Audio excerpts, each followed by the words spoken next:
everyone, welcome back for a little TLC. We're still in the middle of our forgiveness series, and so today I'm going to be giving some of my key takeaways from chapters 5 through 7.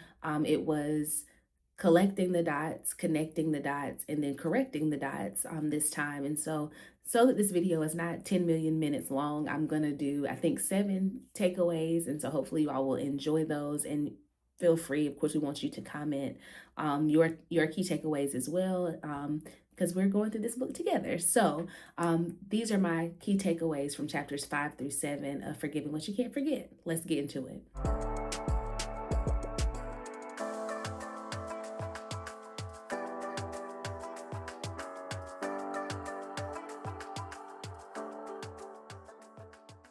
These takeaways are in no particular order, but number one, I did appreciate the author's focus on how forgiveness is not just about focusing on the painful or harmful event itself, but she really did a deep dive into her own personal history in as a way to figure out, like, why do I process things the way that I do? Why was this particularly harmful to me?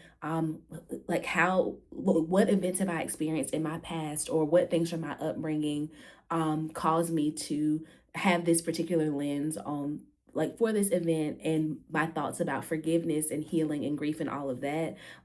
As a licensed clinical social worker, I love this. I love this focus as far as collecting the dots so that we would really know, um, like, why we became the person that we are, and is our reason for how we're dealing with this particular event, is our ability to deal with forgiveness or unforgiveness attributed to something that we have dealt with in our past, or even like our upbringing. Like, it's very important from a forgiveness perspective to know again that it's not just starting with the painful event, but going through our history to figure out how we're processing things, knowing what triggers we might have, because that's important for our healing. There's a quote, it goes something like, if we fail to remember the past, then we're doomed to repeat it. And so just this historical analysis of ourselves, collecting these dots, is important for how we're going to move forward in the future. So I really appreciated that. Number two, I enjoyed the thought that forgiveness and working through the healing or forgiveness process requires us to be vulnerable. As I mentioned in previous videos, my response to dealing with hurt is to just like shut down completely. I become like a stone wall. I will never let anybody else in, but that's actually the opposite of what needs to happen. We need to be vulnerable. We need to be willing to open up about the things that we are experiencing, the thoughts that we have.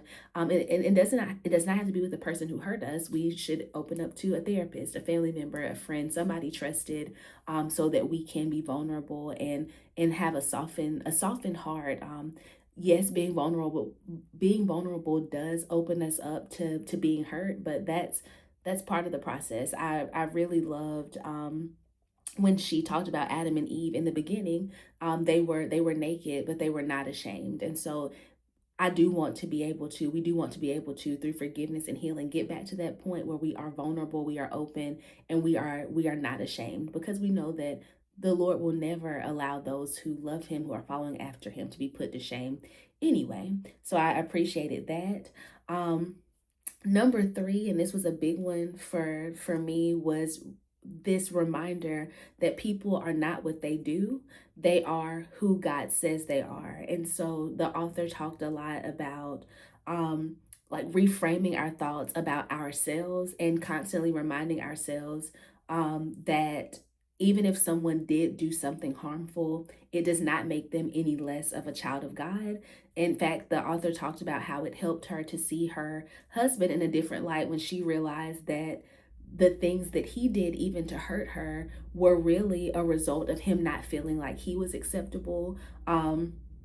And she was hurt because what he did made her feel like she was not accepted. And so just this idea of, we do things, we process things from a lens of just kind of like feeling unworthy or unacceptable. And so I started thinking myself about the number of things that I have done, places that I have gone, people that I have interacted with, because I was seeking acceptance or validation from places and people who did not have my best interest at heart. How many things have I done because I was operating in insecurity rather than in my God given identity? And how many things that I have done that I do not want to be defined by? Um, mm. I've done a number of things that I certainly do not want to be defined by, but it was important for me to remember, and these chapters help me with that, to remember that in spite of me, in spite of the things that I have done, I'm still a child of God. And so it helps me to ask God to help me see myself as He sees me, but not just me, to help me see other people as He sees them, to remember that all of us are made in the image of God, and prayerfully, everyone, even those who have hurt us in one way or another, are asking to be renewed into the image of God day by day.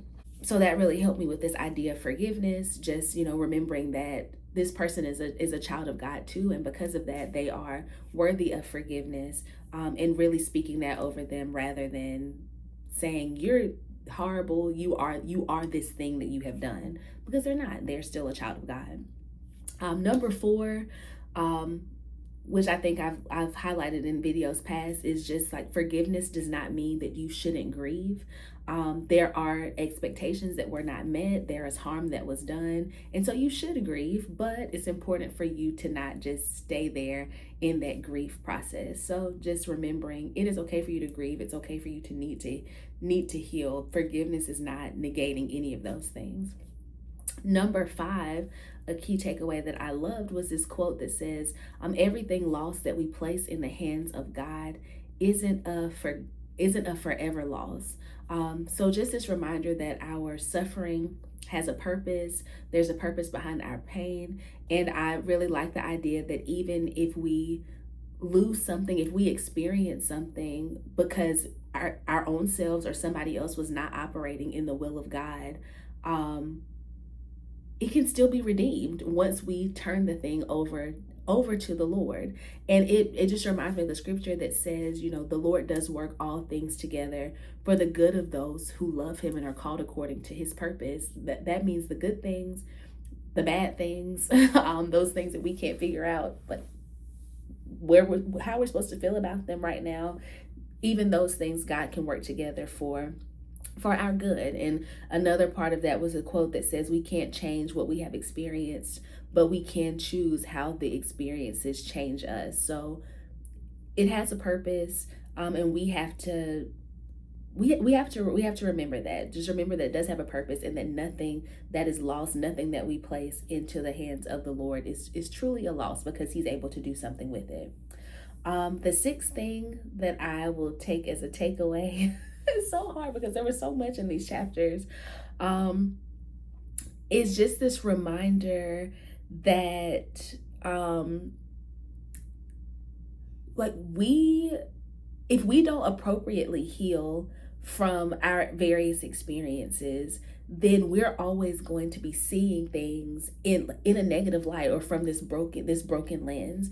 And so the author described this person who just like constantly relives their pain like over and over again, and because of that they're like this inherently negative person. So anytime you talk to them about anything, it's considered a personal attack. They have their grave clothes on, and nobody wants to be that person. No, nobody likes to be around that person that's like, oh, like I wasn't even trying to attack you, but you've like taken this so far left from where from where we were trying to go. And so it's just like remembering that,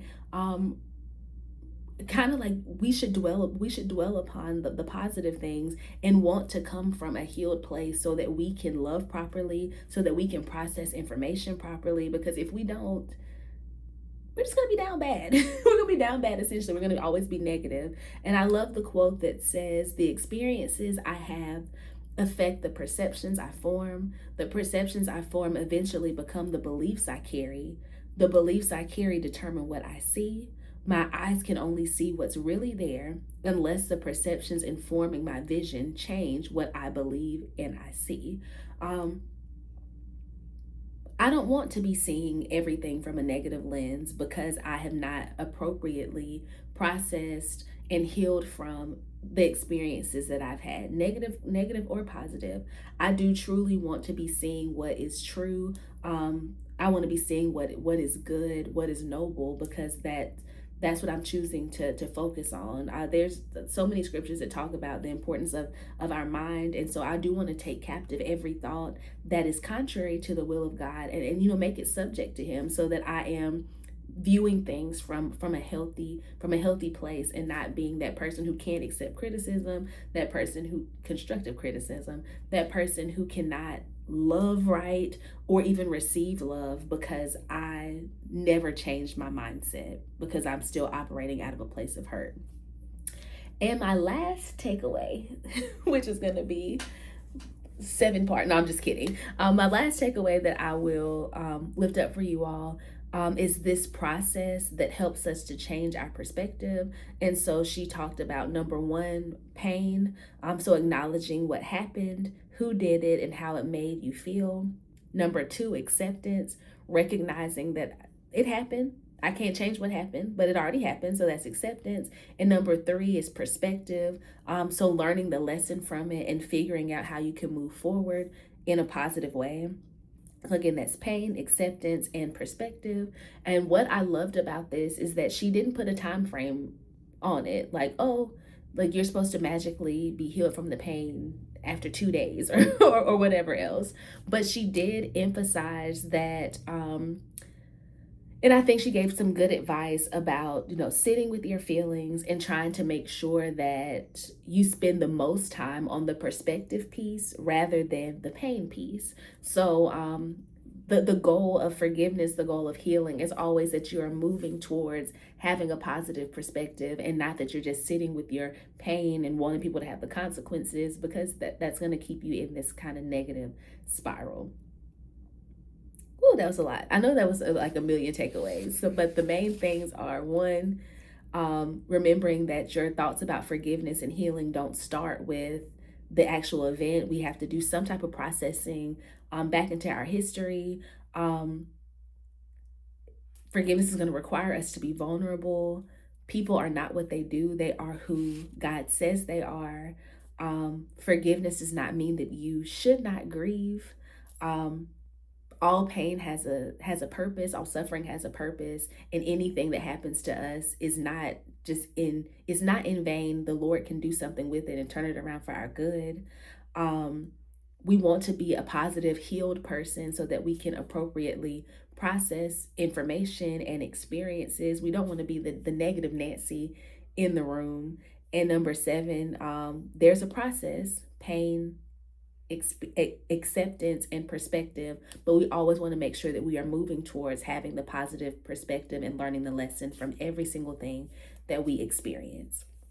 So those are my key takeaways from this time. I do hope that you all will share your takeaways. Let me know what you think about the things that I have highlighted from these chapters. I would like for you to read chapters 8 and 9 for next week. Yes, for next week, we will go over chapters 8 and 9 from Forgiving What You Can't Forget next time. Again, like, comment, and share. Get the book. You can get the book off Amazon, or just type it into Google, and there are a lot of places where you can purchase the book. But I do hope that everyone is being as blessed as I have been from going over this book. Hope everyone has a wonderful week, and I will see you next time for a little TLC. Bye bye.